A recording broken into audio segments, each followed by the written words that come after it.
Shabbat Shalom, queridos irmãos. Shabbat Shalom. Queridos, estudo hoje da última porção do livro de Bereshit, do livro de Gênesis, porção de número 12, Parashá Vayechi, que significa e viveu. Está em Bereshit, Gênesis, capítulo 47, do verso 28 até o capítulo 50, verso 26. Temos Haftará, referência nos profetas, em 1 Reis, capítulo 2, versos 1 a 12, referência na Brit Hadashah, 1 Pedro 1, de 3 a 9, e temos um salmo complementar de número 41. Então, vai rir. Começa assim a porção de hoje. Jacó viveu, e viveu aí é exatamente o nome da porção. Jacó viveu na terra do Egito 17 anos, de sorte que os dias de Jacó, os anos da sua vida, foram 147. Aproximando-se, pois, o tempo da morte de Israel, chamou a Yosef, seu filho, e lhe disse: se agora achei mercê a tua presença, rogo-te que ponhas a mão debaixo da minha coxa e uses comigo de beneficência e de verdade. Rogo-te que não me enterres no Egito, porém que eu jaza com meus pais. Por isso me levará do Egito e me enterrarás no lugar da sepultura deles. Respondeu Yosef: farei segundo a tua palavra. Então lhe disse Jacó: jura-me. E ele jurou-lhe. E Israel se inclinou sobre a cabeceira da cama. E aí, na sequência, queridos, nós temos que Jacó, ele adoece. Depois temos as bênçãos que Jacó profere em favor de Yosef e dos seus filhos. Todas as bênçãos proféticas em relação aos demais filhos. No capítulo 50, nós temos aí a morte de Jacó e o seu enterro. No mesmo capítulo, nós temos em atendimento a um pedido de Jacó e também de uma disposição do coração de Yosef, o ato magnânimo em perdoar os irmãos, para que não fizessem nada após a morte de Jacó. E por fim, nós temos a morte de Yosef. Queridos, essa porção é uma porção muito rica em termos proféticos. Nós temos aqui Jacó. A primeira coisa que ele faz é não querer, ele sabia que ele estava numa terra estranha, ele recebeu uma permissão do Eterno para descer até o Egito, era uma questão ali de sobrevivência, e ao mesmo tempo, a primeira providência que ele toma em relação a Yosef é obter de Yosef um juramento, no sentido de que ele não fosse enterrado naquela terra. Outro dia discutimos no estudo de segunda-feira, ou de quarta, não me lembro, sobre o Egito. O Egito, como todos nós sabemos, é sinônimo de mundo, é sinônimo de uma fase pela qual passamos, mas nós nunca podemos querer permanecer lá, nunca podemos querer ser enterrados no mundo. Obviamente, esse enterrado no mundo, ele assume um cunho espiritual à medida que nós compreendemos o nosso papel aqui nessa terra. Então, Jacó, preocupado com isso, porque apesar de ter sido uma provisão do Eterno, e o Eterno, ele nos dá a provisão, estejamos onde estivermos. Onde estiver um servo do Eterno, alguém que está comprometido com ele, que tem uma aliança com ele, que firme essa aliança mediante um proceder em consonância com as suas instruções, certamente obterá o favor de Adonai. Então Jacó reconhece isso, mas ele não quer ser enterrado ali. Então obtém de Yosef o juramento de que ele seria enterrado junto com a sua parentela, o que de fato acontece.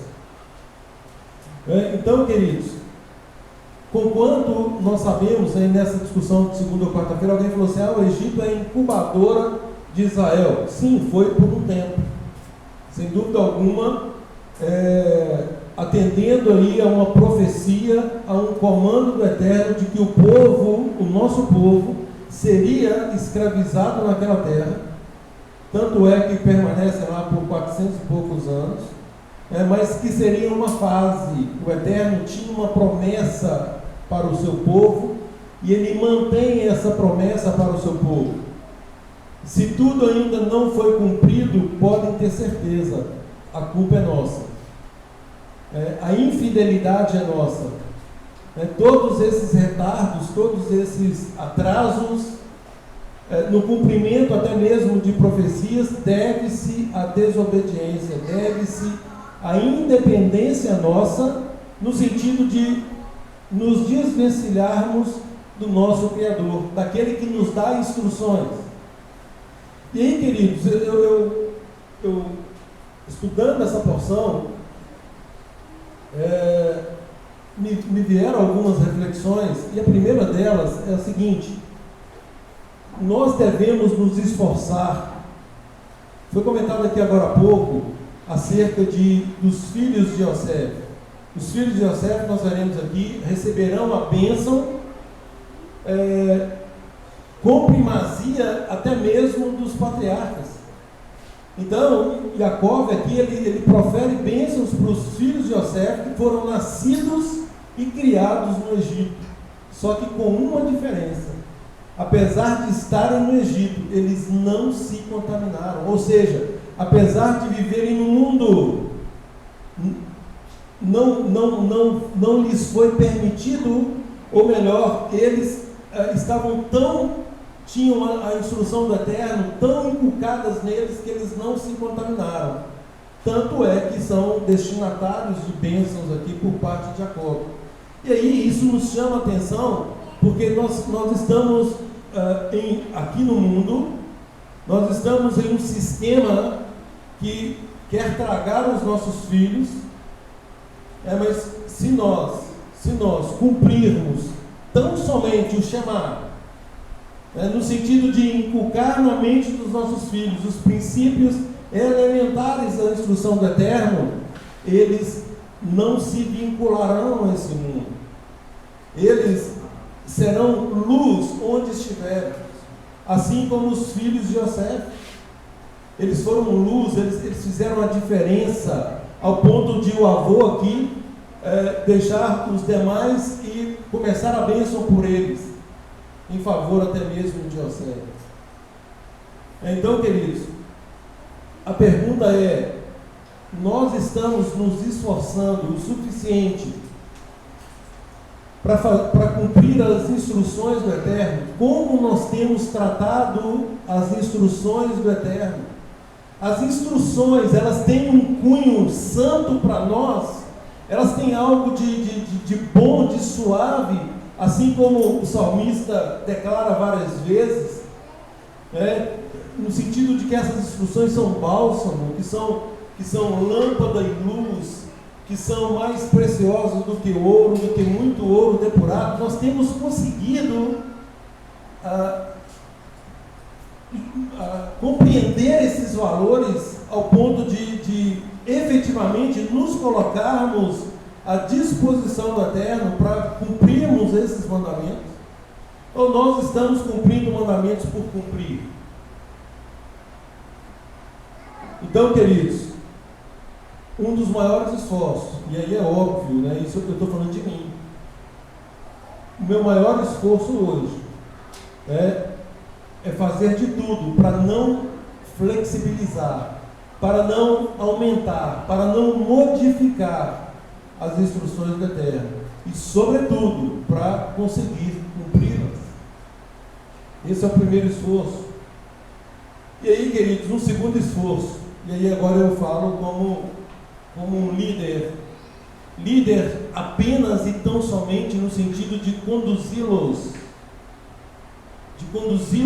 pela mão, de conduzi-los num caminho de santidade, de conduzi-los num caminho que efetivamente vai fazer com que vocês obtenham a aprovação do Eterno. Não porque sou eu que estou conduzindo, mas porque o Eterno assim está permitindo.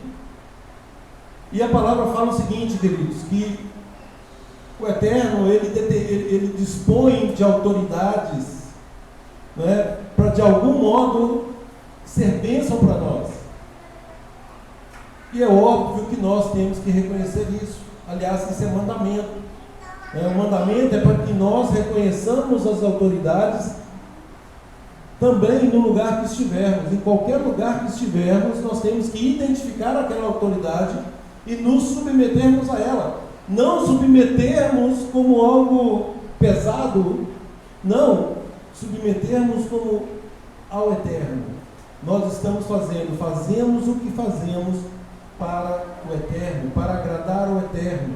E é óbvio que o que nós fazemos, no sentido de seguir uma instrução, nunca pode contrariar a instrução do eterno. Uma instrução que é dada por nós, nunca, jamais pode contrariar a instrução do eterno. Tudo tem que estar em plena harmonia com as instruções do eterno. Somos meros instrumentos. A liderança de uma congregação é mero instrumento do eterno para que conduza os irmãos em ordem, porque senão a coisa vira bagunça. Duas cabeças batendo, elas não governam. E a ordem do eterno é esta, o eterno, ele é o cabeça de Yeshua, e Yeshua é o cabeça da congregação, é a cabeça da carral, da sinagoga, enfim, desta comunidade. Yeshua está no comando, e qualquer liderança tem que estar debaixo da autoridade de Yeshua. E o ponto relevante dessa autoridade, queridos, chama-se nos despirmos de nós mesmos. Nós só conseguimos obedecer com a motivação correta, nós só conseguimos nos submeter a alguém, seja quem for, se nós tivermos uma disposição, uma motivação correta no nosso coração. Por quê? Porque nós temos uma propensão natural a sermos rebeldes. E o Eterno, Ele quer curar exatamente essa rebelião. Enquanto mantivermos uma rebelião no nosso coração, infelizmente nós não vamos progredir. Nós não caminharemos rumo ao precioso alvo. Nós temos aqui Jacó. Falei isso no estudo do ano passado. Jacó aqui, ainda em Gênesis, proferindo bênçãos e previsões escatológicas, ou seja, anunciando aqui o fim. Então, nós sabemos que existe um princípio e que existe um fim, e que nós estamos aí nesse entremeio para buscar, entre o princípio e o fim, buscar atender aos anseios do Eterno, de nos aperfeiçoarmos, de nos santificarmos, de obtermos a sua aprovação. Eu penso, queridos, que será muito triste, muito triste se nós, depois de tantas admoestações, nós não conseguimos chegar ao nosso destino. Eu, sincero e honestamente, gostaria muito de ouvir as palavras de Yeshua: vinde benditos de meu Pai. E eu estou me esforçando aqui para conduzi-los nesta fila, para que nós todos aqui ouçamos. É óbvio, gente, que eu não sou perfeito. Não sou perfeito. Estou muito longe da perfeição. Mas eu confesso que eu tenho me esforçado, eu tenho buscado, eu tenho orado, eu tenho clamado ao Eterno, sobretudo pela responsabilidade que Ele colocou sobre os meus ombros, no sentido de olhar para cada um de vocês e ver uma vida,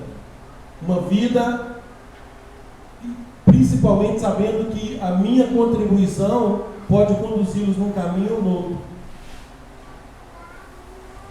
Então, o que eu estou querendo comunicar é que vocês repensem esta caminhada e que cada um de vocês, assim como eu também, assuma a responsabilidade de estar nesse caminho. Hoje falávamos ali no café também sobre a questão do primeiro amor. né? Tenho contra ti que deixaste o primeiro amor, está lá em Apocalipse 5. Queridos, o que é o primeiro amor? Já falei, toda vez que falamos de amor, nós não podemos nos vincular a sentimentos, sobretudo esses sentimentos que nos foram passados por uma cultura greco-romana. Amor tem a ver com, primeira coisa, amar a Deus, reconhecer que existe um soberano, um Criador, que nos colocou aqui com uma missão. E agora essa missão primeira é de reconciliação. E esse primeiro amor é o momento que nós percebemos que nós temos a necessidade dessa reconciliação. O grande problema, falava com o irmão hoje, é esse aqui. Muitas vezes nós vemos pseudo-conversões, pseudo-techuvá. Ou seja, a pessoa fala que está fazendo techuvá, mas na verdade não apresenta frutos dessa techuvá. E a palavra é muito clara, Yeshua deixa isso muito claro: pelos frutos conhecereis. Pedro fala: apresentai fruto digno de arrependimento, fruto digno de quem está fazendo o techuvá. E aí tem dois perigos, né? Ou a techuvá, na verdade, ela não aconteceu, ou seja, não houve uma compreensão clara do que seja isso, ou do contrário, e aí é muito grave, né? Está havendo uma simulação de techuvá. E aí, nesse caso, né, a punição ela é certa. Então, eu prefiro acreditar que não houve uma compreensão clara por parte de alguns, no sentido de que o que é techuvá? Ou eu quero fazer techuvá, eu preciso fazer, mas eu quero. Né? Eu vou fazer da forma como tem que ser feito. Porque somente uma techuvá verdadeira, que tem a ver com este amor, que Yeshua, por meio da revelação que lhe foi dada lá em Apocalipse, fala para João: eu tenho contra ti que deixaste o primeiro amor. E esse amor, queridos, é amando a Deus acima de todas as coisas, ter verdadeiro prazer em guardar, em obedecer às suas instruções. Agora, isso não acontece apenas da boca para fora. É isso que tem que ficar claro. Yeshua veio para nos tirar de um estado de rebelião que está no nosso coração. Quando Yeshua fala de novo nascimento, ele fala disso, né? Que nós temos que nascer de novo, nós temos que arrancar esse coração de pedra e permitir que o Eterno insira aqui um coração de carne. Nós temos que orar e declarar ao Eterno que nós queremos o Ruach HaKodesh, o Espírito dele, que é nada mais do que o poder dele. Para quê? Para andarmos em plena obediência a ele próprio. Ezequiel 36, 26.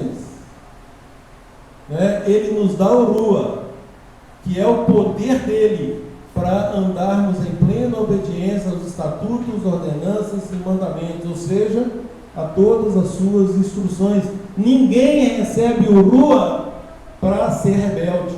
Isso não existe. Isso é incompatível. O Ruach nos impulsiona a produzirmos esses frutos dignos de arrependimento. Aquilo que eu fazia, eu já não faço mais. Aquilo que eu fiz, eu quero confessar, eu quero retificar. Eu quero corrigir, eu quero entrar na rota. Eu quero caminhar neste caminho de santificação.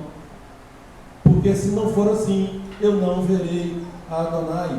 Ou melhor dizendo, ninguém verá a Adonai. A palavra é clara: sem santificação, ninguém verá a Adonai. O que é a santificação? A primeira coisa da santificação é tirar esse coração rebelde. A primeira coisa. Ninguém se santifica mantendo um coração rebelde. Essa é a primeira coisa. Não nos enganemos, queridos. Não nos enganemos. Os conceitos, eles vêm claros na nossa mente, mas eles não podem ser um conceito superficial de mente.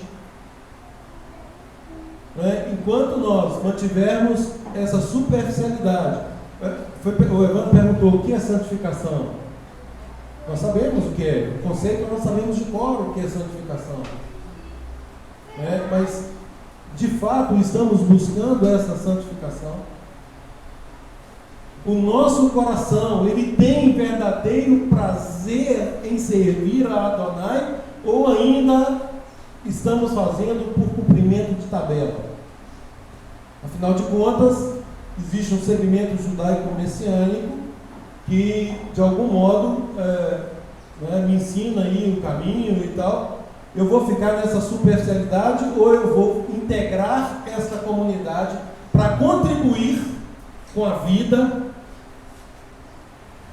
para contribuir para que outros atinjam esse status e conheçam esse precioso caminho, atendendo a um comando de Yeshua no sentido de fazer discípulos. Yeshua não mandou pregar, gente. Isso não existe na palavra. Não existe esse negócio de pregar apenas. Ele manda fazer discípulos, ensinando-os a guardar tudo que eu vos tenho ordenado. E quando Yeshua nos apresenta o reino do Pai, ele deixa claro, o reino não é exterior, ele não está aqui ou ele não está ali, ele está dentro de nós. Por quê? Porque é no nosso coração, ele começa no nosso coração. Se nós não cuidarmos dessa rebelião, arrancarmos, permitir que esse coração rebelde seja arrancado, para que o Eterno coloque em nós um coração de carne propenso a obedecê-lo, nós continuaremos com problemas. Nós continuaremos com problemas. Por quê? Porque será uma caminhada superficial. Será uma caminhada talvez de muito conhecimento, mas que não produz os verdadeiros frutos. Então, queridos, o que eu gostaria que os irmãos meditassem, que fizessem uma reflexão, se de fato estão no caminho certo, se estão conhecendo o primeiro amor. Yeshua, essa é uma ordem também que Yeshua nos dá, que nada mais é do que o mandamento do Pai, de amá-lo acima de todas as coisas, de colocar o reino de Deus como prioridade. E colocar o reino de Deus como prioridade, queridos, tem a ver com todas as áreas da nossa vida, todas as áreas. O Eterno chama Abraão, aqui nós temos um desdobramento do chamado de Abraão. Abraão, Isaac e Jacó, agora aqui com Jacó. Ele chama Abraão aos 75 anos para estar com ele, para ordenar a sua casa. Aos 99 anos, quando efetivamente ele integra a aliança, mediante ali a circuncisão, mediante o pacto da circuncisão, o Eterno diz para ele: Abraão, anda comigo e ser perfeito. Eu vou te mostrar, Abraão, como é andar comigo. Até agora foi algo, você tem me obedecido, tem ordenado, mas ainda de forma superficial. Ande comigo, Abraão, ande comigo e ser perfeito. Esse é o chamado, queridos. Esse é o chamado para Abraão, para Isaac, para Jacó, para todos os demais patriarcas, para Efraim e Menaché, e agora para nós. Ninguém sabe aqui a nossa origem, em termos de tribos, isso importa e ao mesmo tempo é irrelevante. Se integramos a uma das tribos, Baruch Hashem por isso. Mas se não integramos, nós as integramos mediante o enxerto, Baruch Hashem por isso. Então, estamos aqui numa condição de igualdade. Não há nenhuma diferença entre nós. E isso se deve muito a essa bênção que foi dada para Efraim. Por meio de Efraim, que acabou sendo ali a liderança de todo o reino do norte, e aí fica o reino do norte e a casa de Judá e casa de Israel, aquela dicotomia, por conta também, e essa dicotomia veio também por conta de desobediência. Sempre é, querido, sempre é. Qualquer coisa que nos sobrevém tem reflexos, aliás,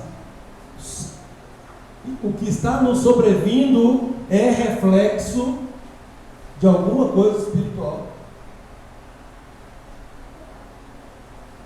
E isso é muito claro quando o Eterno nos diz, olha o chamar, ouça Israel. Nós hoje somos israelitas, ouça Israel. Mas se vocês, se diligentemente vocês obedecerem, tudo.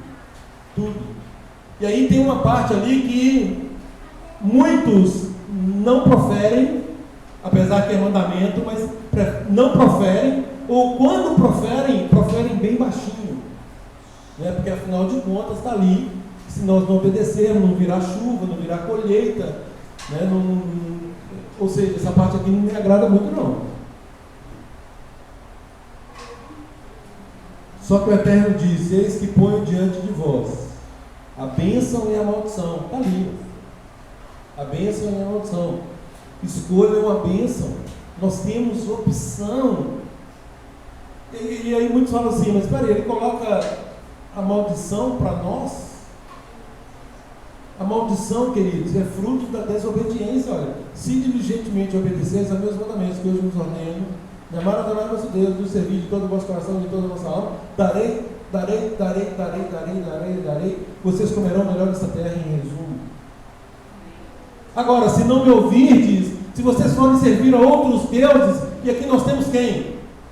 Yosef e a sua família, vivendo no Egito, no meio de uma sociedade absolutamente corrompida, mas que manteve os valores. Quantos de nós manteriam esses valores? Ou, onde estamos, nós estamos mantendo os nossos valores?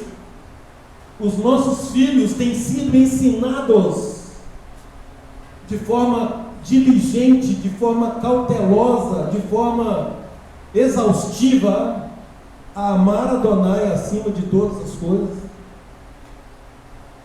Nós temos gastado o nosso tempo com os nossos filhos, nós temos dedicado uma parcela de 24 horas a ordenar a nossa casa. Como maridos, nós temos buscado colocar também a ordem do Eterno em nosso lar. Nós temos instruído a esposa. Nós temos nos sacrificado por ela a fim de apresentá-la aprovada. Vejam, queridos, para nós homens o nosso papel. Nós temos uma missão, tanto de ordenar a nossa casa como um todo, de inculcar na mente dos nossos filhos. É claro que essa incumbência é para pai e mãe, mas ao marido, ao homem, ele capitaneia isso, ele coordena, a responsabilidade é dele, ou melhor, a responsabilidade é nossa. O Eterno vai cobrar de nós, homens, o que fizemos com a herança que Ele nos deu. A palavra é clara, filhos são herança de Adonai. E aqui nessa paraxá nós vemos isso, é para que vá se perpetuando o reino de Adonai na terra. Nós inculcamos na mente dos nossos filhos para que eles inculquem na mente dos filhos deles, que por sua vez inculquem na mente dos seus filhos também, e assim sucessivamente. Então essa foi uma ordem que foi dada lá atrás e que nós estamos aqui estudando, repetindo, resgatando. Agora, temos nos esforçado, temos feito isso com zelo, e muito mais do que zelo, isso tem sido prazeroso, porque não pode ser um fardo, não pode ser um fardo. Isso tem que estar na nossa essência, gente. O problema é aquilo que eu falei, nós temos que nos despir dessa cultura romana de uma vez por todas. Fazer Techuvá, a primeira coisa é arrancar esse romanismo de nós, parar de querer ensinar e aprender aquilo que o Eterno tem para nos ensinar. E nós ficamos querendo ensinar coisas que é do romanismo. E nós estamos aqui resgatando valores, princípios, para tirar esse coração rebelde e nos colocar à disposição de obedecermos esses mandamentos, as instruções do Eterno, de forma alegre, de forma prazerosa.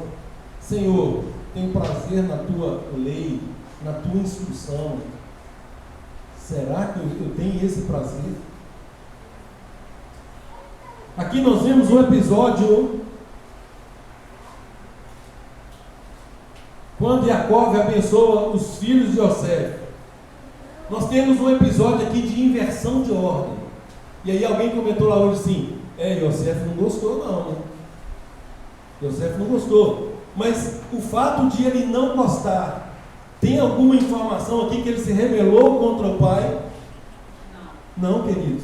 Isso é princípio, não poderia. Isso é princípio de reconhecimento de autoridade. O meu pai é autoridade sobre mim, ainda mais nessas circunstâncias. Alguém que está no caminho do Eterno, dando instruções acerca do que viria, profecias, bênçãos. E principalmente fazendo parte da cadeia direta dos pactos, Abraão, Isaac e Jacó. Nós vemos aqui Yosef, nada obstante o registro dele, não, meu pai, não é assim. Não, eu sei o que eu estou fazendo. E nós não vemos nenhuma outra insurgência quanto a isso. Ou seja, o que ele fez aqui prevalece e vai prevalecer até que todas as coisas sejam restauradas. Nós estamos aqui por causa dessa bênção que ele dá para Efraim e Manassés. Nós estamos aqui, obviamente, nesta cadeia, em cumprimento a promessa que ele fez, que o Eterno fez com Abraão, de que por meio da descendência dele seriam enxertadas todas as famílias da terra. Então eu falava também no último encontro acerca de Edom, acerca aqui dessa assimilação que houve com Efraim também, com as tribos do norte, e que de algum modo isso nos trouxe bênçãos. Isso trouxe bênção para todo o Ocidente, para todo mundo, que hoje pode se enxertar em Israel e deixar de ser gentio, deixar de ser estrangeiro para se aproximar da comunidade de Israel, para integrar essa família. Nisso é uma bênção. Só que aí nós temos que chamar a atenção e ter um cuidado, porque muitos se assenhoreiam desse privilégio para colocar Israel no escanteio. E aí, a advertência do Rabino Shaul, se o Eterno não poupou os ramos naturais, não te poupará a ti. Ou seja, nada de orgulho, nada de arrogância ou jactância. Nós estamos ou integramos essa família pela única e exclusiva misericórdia do Eterno. Então, quando olhamos para essas histórias, quando estudamos as porções, nós temos que enxergar qual que é o propósito de tudo isso. Qual é o propósito?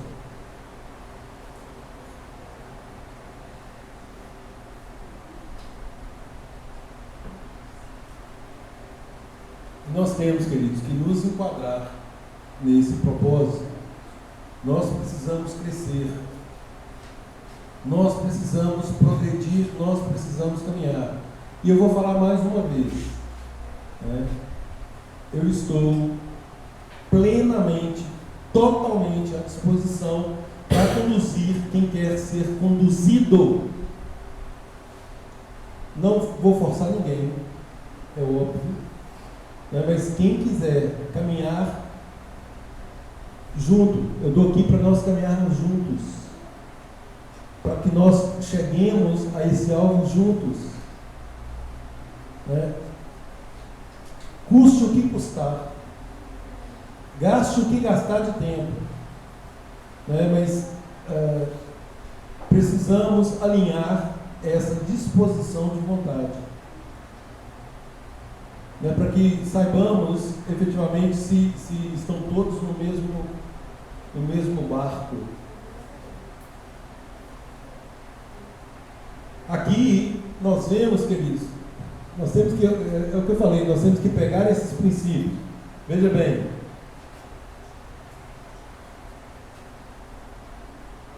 quem era o primogênito de Jacó? Rubens. Então, pela própria disposição da Torá, quem deveria herdar como primogênito? Rubens. Por que ele não herdou? Alguém abra aí em Gênesis 35, 22, por favor. Rubem, o primogênito, foi desclassificado como tal, por causa da sua impulsividade, que foi demonstrada ao se deitar com a concubina de seu pai.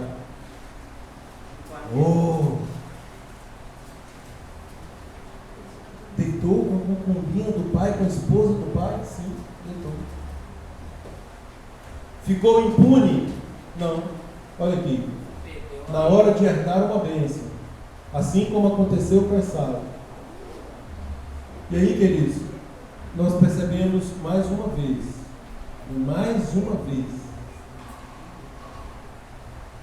do Eterno não se zomba. Do Eterno não se zomba. Plantou aqui, plantou lá atrás. Alguém lê aí 35, 22.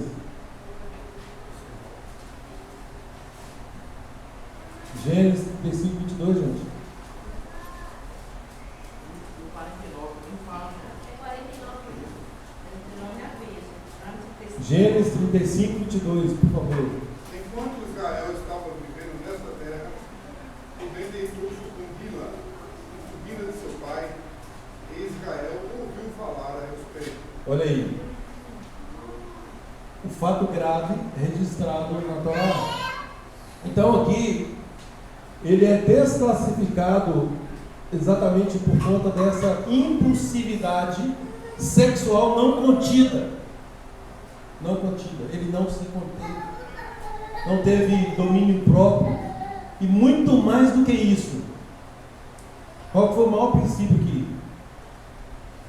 Quebrado. Desonrou o pai.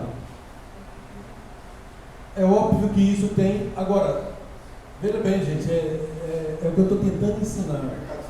O desonrar o pai, é lógico que ele quebrou aqui um mandamento do Eterno, né? Tanto no sentido, porque a Torá também, lá em Levítico 18, proíbe esse tipo de relação, é uma relação ilícita. Então ele quebra o mandamento, ele desonra o pai por consequência, mas esses são os atos pecaminosos. Por que ele fez isso? Porque agiu por conta própria. Porque ele não dependeu do Eterno. Ele não estava ali com o coração rendido ao Eterno. Se tivesse, ele não teria feito nada disso. Então é uma questão de causa, não é uma questão de efeito, de consequência. As consequências nós percebemos ela o tempo todo na nossa vida. Independência de Deus. Exatamente. Em Gênesis enfatizando a importância da obediência à lei, em Gênesis aqui já. Então, mas a obediência à lei tem que obedecer, é óbvio que tem, mas a questão não é ter que obedecer. Olha lá, é obedecer de forma diligente. Então, muitos pegam um checklist e falam assim: isso aqui eu estou obedecendo, isso aqui eu estou obedecendo, estou obedecendo, estou obedecendo, estou obedecendo, estou obedecendo. Mas no coração continua a mesma coisa. Ou seja, eu estou fazendo só, cumprindo um ritual, cumprindo uma determinação, mas da boca para fora. Ela é exterior, ela não integrou o meu ser. É aquilo que eu falei: é possível obedecer ao Eterno sem depender dele? Claro que sim. É claro que sim. Um rebelde, ele pode obedecer ao Eterno em determinados pontos. Que é conveniente. Exatamente, ele escolhe o que obedecer. Quando convém eu obedeço, mas quando não convém, bora, isso aqui não toca não. Não, nem é servo. O servo inútil é aquele que faz tudo que deve fazer. Esse ainda assim é inútil. Se nós fazemos apenas aquilo que nos é determinado fazer, nós somos servos inúteis. Então o servo inútil é o que faz o que deve ser feito. Esse nem servo é. Nem se classifica como servo.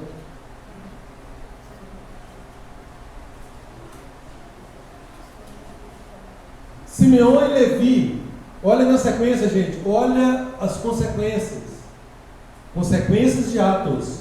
Agora, como se evitaria esses atos? Tendo um coração rendido, um coração que declara para o Eterno: eu não farei nada fora das suas instruções, me agrada fazer a tua vontade. Afinal de contas, nós não estamos seguindo o Mashiach, nós não somos discípulos de Yeshua. Yeshua não dependeu exclusivamente do Pai. Yeshua não nos ensina a fazer a vontade do Pai. Yeshua não dá ordem para fazer discípulos, ordenando aquilo que ele ensinou. Simeão e Levi também foram desclassificados. Por causa de quê? Vamos, gente, interage. Simeão e Levi? Porque eles praticaram violência, mataram homens e aleijaram todos. Exatamente, por causa da raiva cruel, né? Lá em Siquém, alguém abre aí, Gênesis 34, 25 a 26. Gênesis 34, 25 a 26. Eis o motivo também de uma fúria não contida, que não agradou a Adonai e não agradou a Jacó. E aliás, nós estudamos isso, onde Jacó fica extremamente abalado com o que foi feito, a despeito de ter uma causa justa. Por que eles fizeram isso? Porque abusaram da irmã. Mas era necessário chegar a tanto? Leia, por favor. 34, 25. No terceiro dia, após a circuncisão, quando eles ainda sentiam dores, dois dos filhos de Jacó, Shimon e Levi, irmãos do Diná, pegaram as espadas, desceram imprudentemente sobre a cidade e mataram todos os homens. Mataram Hamor, Siquém, seu filho, com as espadas, e tiraram o Diná da casa de Siquém e foram embora. Sai daí, tá bom, obrigado. Então, queridos, também desclassificados. Veja bem, um pai que está proferindo bênçãos para os filhos. E aí eu fico pensando, nesse episódio, fico pensando em nós. Se fosse nós, também fizeram isso com a irmã deles. Afinal de contas, hormônios à flor da pele, isso acontece. Deitou com a minha mulher, mas tudo bem. Eu penso, gente, que a nossa mente deturpada com essa cultura maligna greco-romana nos faria agir dessa forma, a flexibilizar a vontade do Eterno, porque nós somos bons nisso, nós adoramos flexibilizar, sobretudo quando nos beneficia.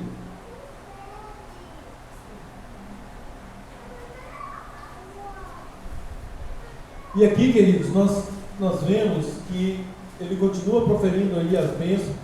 Não ficaram sem bênçãos, né? É bom registrar isso. Tiveram bênçãos, foram abençoados. Só que com essas ressalvas. É aquele negócio assim, você poderia ter 1000, você poderia ter 100, né? Você leva 10. Ah, tá bom. Estou dentro.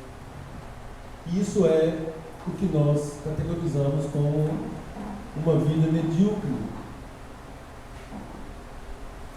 E principalmente é não reconhecer a quem ofendemos, de fato.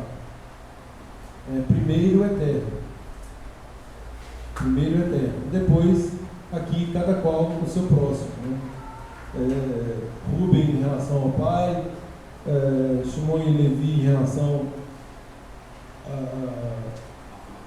aos que ele dizimou, né? Todos que foram dizimados com isso. Enfim.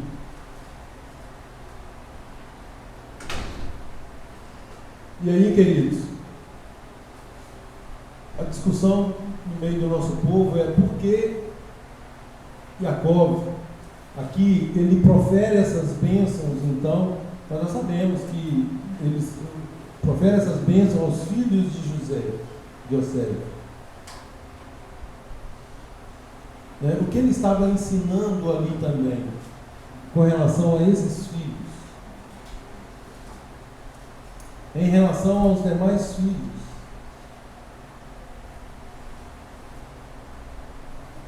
O que acha?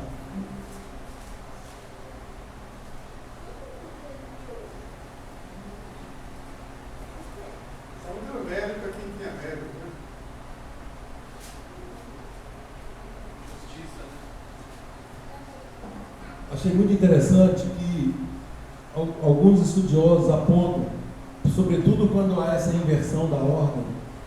Eu falei que nós não vimos ali uma insurgência de José, mas nós também não vimos nenhuma insurgência em relação aos filhos. E a Torá não registra nada acerca disso. E muito pelo contrário, registra a unidade deles pós-bênção. Ou seja, estava mostrando para os demais irmãos a importância da unidade. Ou seja, são irmãos, não briguem, não briguem. Ou melhor, irmãos não brigam.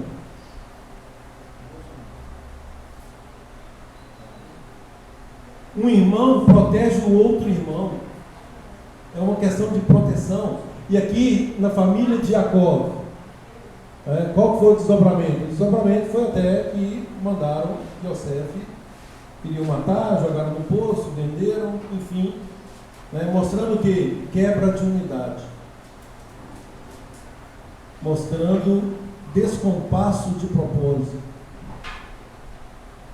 Então, achei pontual isso, de que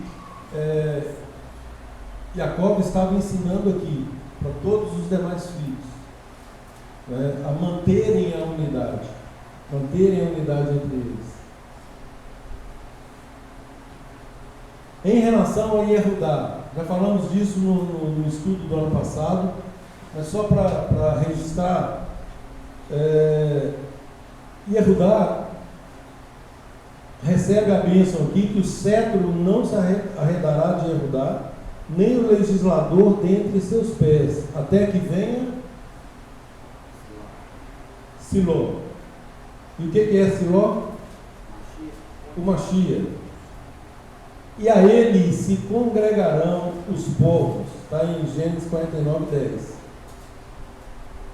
Aí é claro, essa passagem revela que o Mashiach seria descendente de Judá, que ele seria nomeado rei, e que o seu reinado estenderia muito além de Israel, né, para incluir o mundo todo. E é claro que nós sabemos que isso foi cumprido, já foi cumprido por Yeshua, e obviamente essa autoridade será consolidada para ele mesmo por ocasião da sua segunda vinda.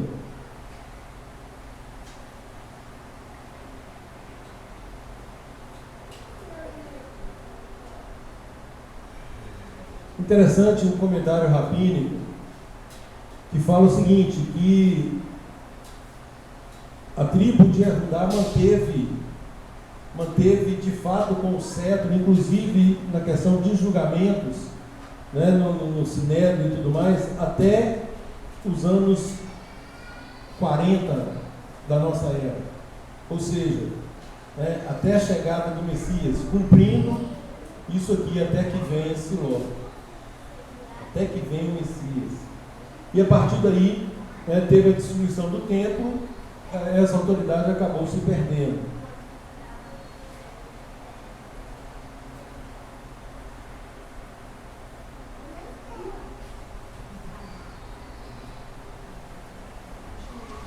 Interessante também o registro aqui de Mateus 23, 37 a 39, no que toca a Yeshua em relação ao seu povo, né? Quando ele profere aquelas palavras conhecidas: Jerusalém, Jerusalém, que matas os profetas e apedrejas os que te são enviados. Quantas vezes quis eu juntar teus filhos, como a galinha junta seus pintos debaixo de suas asas, e não quisestes. Eis que a vossa casa vos ficará deserta, porque eu vos digo que desde agora não mais me vereis até que digais: Baruch haba b'shem Adonai, bendito que vem em nome de Adonai.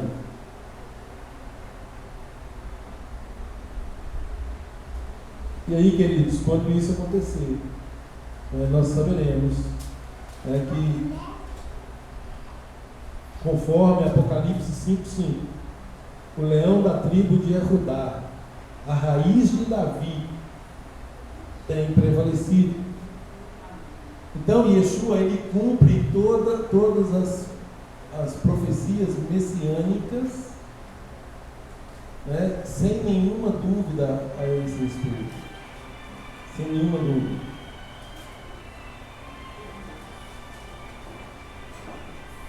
A questão da bênção, gente, de Efraim e Manassés, só para registrar também em relação aos pais, né, é uma bênção que o nosso povo faz até os dias de hoje, para todos os filhos homens.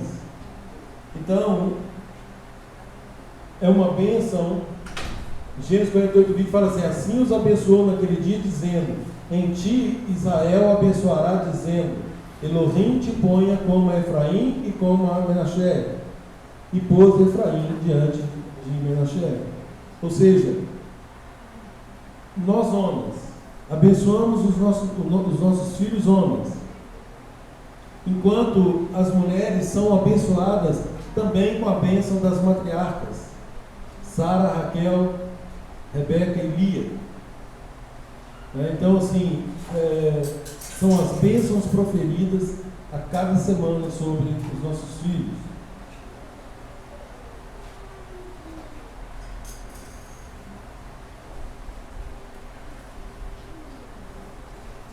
E aí, gente, de novo, né, a grande pergunta é: mas por quê? Por que eu tenho que abençoar os meus filhos, né, com a bênção de Efraim e Manassés? E aí, todos são unânimes em dizer exatamente porque eles tinham unidade entre eles. Irmãos, né, que compreendiam o propósito divino e que não brigaram entre si. Então, de fato, isso é uma bênção.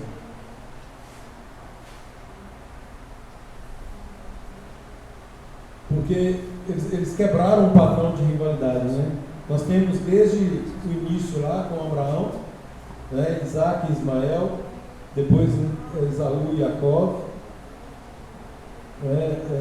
os filhos de Leia com os demais, né, contra Yosef. Então todos tinham rivalidade.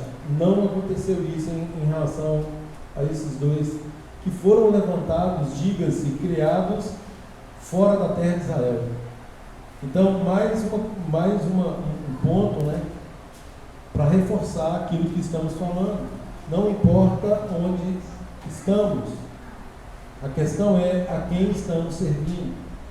Se nós servimos ao Todo-Poderoso, podemos ir para qualquer lugar, que nós continuaremos nesse propósito. Nós não temos como, né, queridos? É óbvio, nós não temos como evitar que os nossos filhos sejam expostos a essa imundície que está no mundo. Agora, se nós os alicerçarmos da forma correta, isso não os afetará. É isso que nós temos que ter em mente. Né? Olhar para essas vidinhas aqui, pensar nisso. Né? Eu tenho a responsabilidade de conduzi-lo em santidade, em temor ao Eterno, em dependência do Eterno, né? Para que ele faça diferença no meio dessa geração perversa. É isso que a palavra nos determina.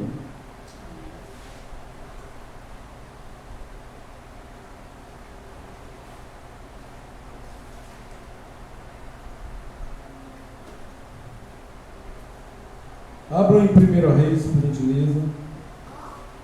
Rapidamente hoje. 1 Reis, capítulo 2.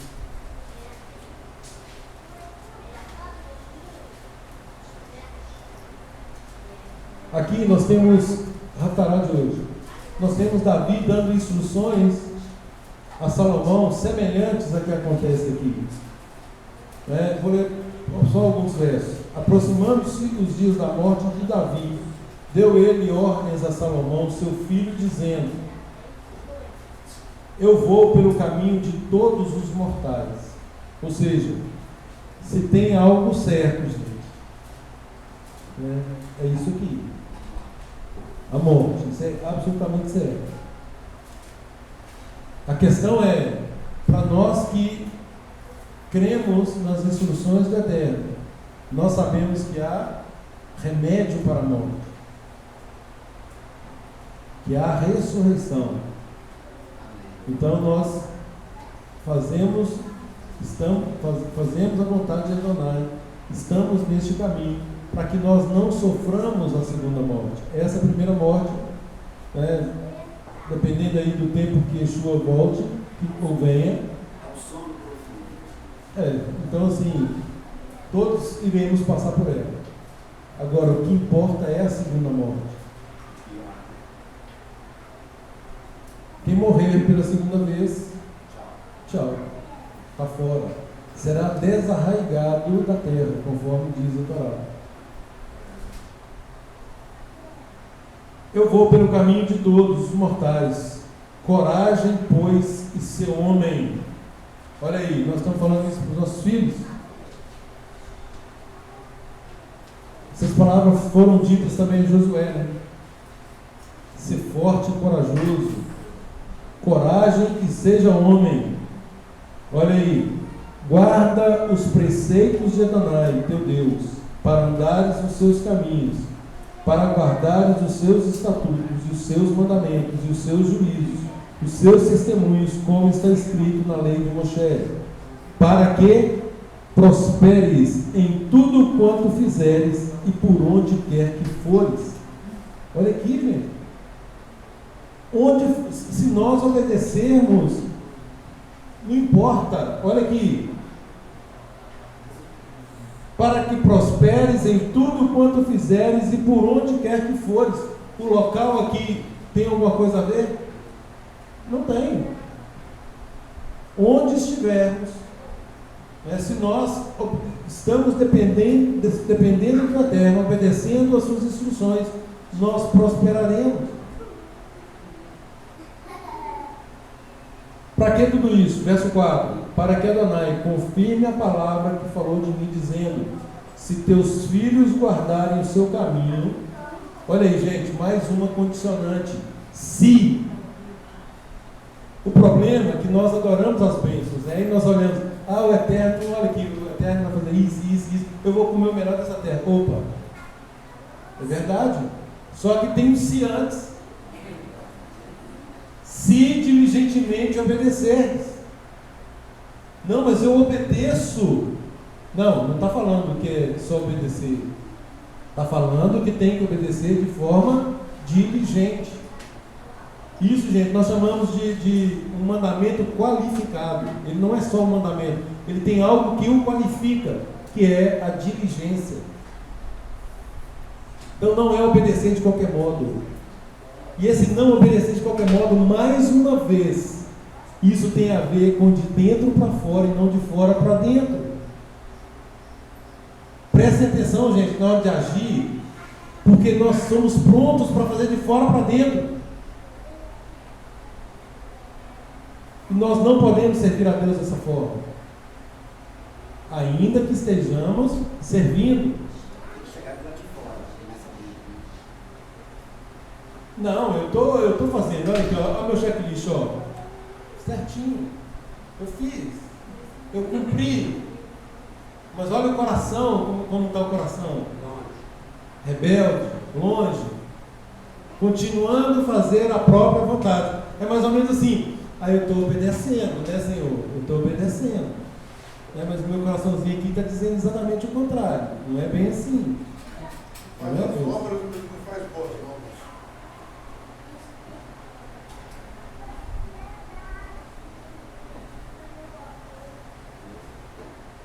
Se teus filhos guardarem o seu caminho para andarem perante a minha face fielmente, de todo o seu coração, de toda a sua alma, nunca faltará sucessor ao trono de Israel. Nunca. Nunca faltará. E nós sabemos, queridos, que essa profecia se cumpre por meio de Yeshua, mais uma vez.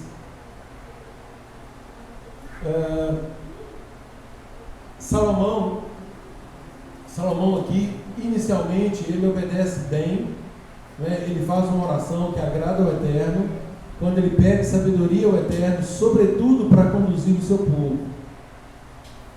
Mas veja bem o que é algo de dentro para fora e o que é algo de fora para dentro. O que aconteceu com Salomão? Ele era o homem mais sábio da terra até então, né? O mais sábio. O que aconteceu com ele? Não estou falando disso. Porque ele pediu sabedoria, isso agradou ao Eterno. E o Eterno deu tudo para ele, tudo. O homem mais rico da terra, sem dúvida nenhuma. Isso ainda é fruto daquilo que ele pediu, da oração dele. Eu estou falando do desvio dele. Ora, mas ele não tinha sabedoria? Onde que ele caiu? O que o fez cair?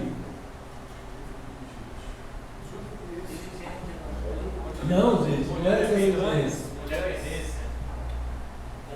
a partir do momento que ele deixou de depender, o que Deus, o que Adonai tinha falado com ele a respeito de mulheres? Não casar com pessoas dos povos. Gente, ele já tinha 1000. Ele já tinha um monte, né? Assim, para quê? E aí, lá em Eclesiastes, né, ele fala que apesar de tudo isso, né, olha a conclusão que ele chegou lá na frente.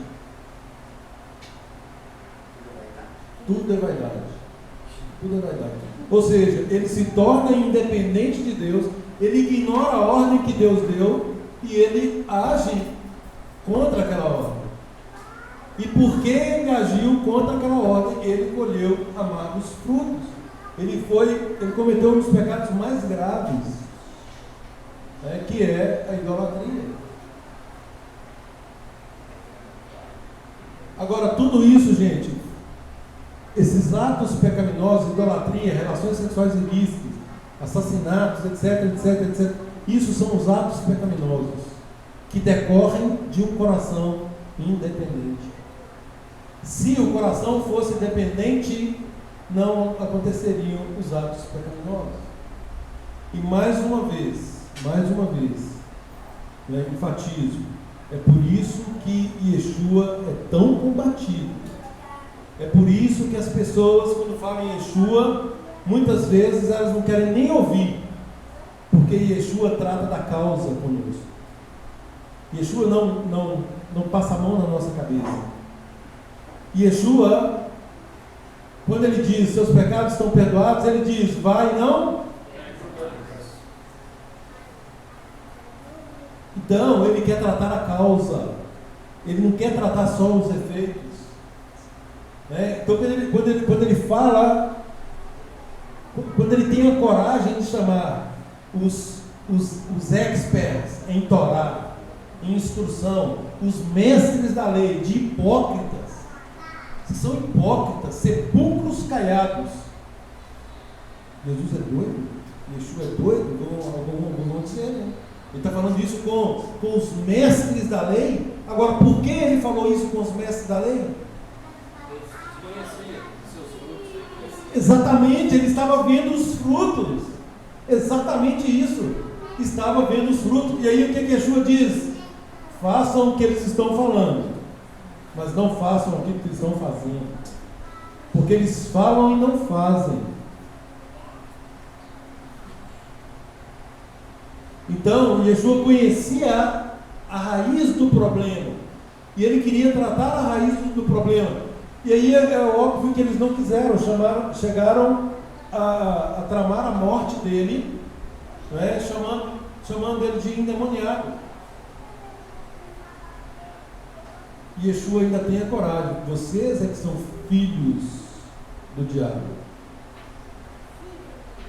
Diabo é o vosso pai. Por que ele é o vosso pai? Porque ele é o pai da mentira. Ele foi homicida, mentiroso e homicida desde o princípio. Então, gente, nós não vemos Yeshua passando a mão na cabeça de ninguém. Ele apresenta o reino do Pai assim como ele é. E é esse reino é que nós estamos buscando. É nesse reino que Jacó profere aqui as bênçãos para os seus filhos, porque sabia da responsabilidade, né, principalmente em relação à descendência de Abraão, Isaac e Jacó. E aqui nós temos todos os demais filhos de Jacó, né, como sendo corresponsáveis nessa aliança. Então esse é o reino que ele nos apresenta, dando a Yehudá, né, a honra ali de que por meio dele que viria o Mashiach, né, onde efetivamente todas as profecias se cumprirão.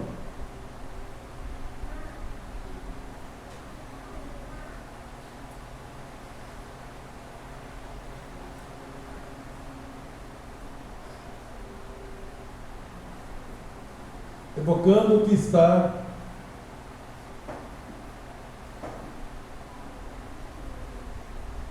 em Romanos 12:2, que diz: não vos conformeis com este mundo, antes transformai-vos pela renovação do vosso entendimento, para que experimenteis qual seja a boa, agradável e perfeita vontade de Adonai. Que cada um de nós, queridos, possa compreender, né, que nós estamos numa caminhada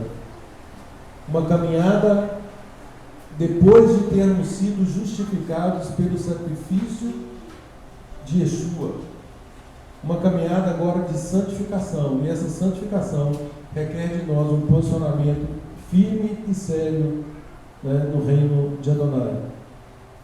Que Ele nos abençoe. E agora todos dizemos: Hazak, Hazak, Benit, Hazek. Sejamos fortes, sejamos fortalecidos, em nome de Yeshua. Shabbat shalom a todos.